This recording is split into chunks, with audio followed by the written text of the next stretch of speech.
ප්‍රවීණ cricket ක්‍රීඩක Thisara පෙරේරගේ වගේම ඔහුගේ ආදරණීය බිරිඳ නිශී හතරසිංහගේ ආදරණීය දියණිය තිසාරට ඔන්න දැන් මාස 3 සම්පූර්ණයි. ඉතින් එයාලට ආදරය කරන සියල්ලන්ටම පෙන්වන්න සෝෂල් මීඩියා ඔස්සේ කුඩා දියණියගේ සේයාරු ඔවුන් පළ කර තිබුණා. ගොඩක් දෙනෙක් කතා වෙලා තිබුණා ඇයි මෙච්චර කල් ගියේ මෙයාලට ෆොටෝස් පෝස්ට් කරන්න කියලා. ඇත්තටම ඒ කතාවට නිශී තිසරයි නම් කියලා තිබුණේ හරිම වෙනස් කතාවක්.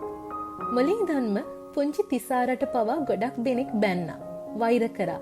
ඒ නිසා එයාට ඇස්වහ කටවහ වැදිලා එයා ලෙඩ වෙයි කියලා අපි ගොඩක් බය වුණා. දැන් එයාට මාස 3 සම්පූර්ණයි. එයා දැන් ටිකක් ලොකු නිසා අපි දෙන්නම කල්පනා කරා එයාව හැමෝටම පෙන්වන්න දැන් තමයි හොඳම කාලේ කියලා. ඉතින් මෙන්න මේ වගේ කතාවක් තමයි තිසර හා නිශී එයාලට ආදරය කරන අයට කිව්වේ.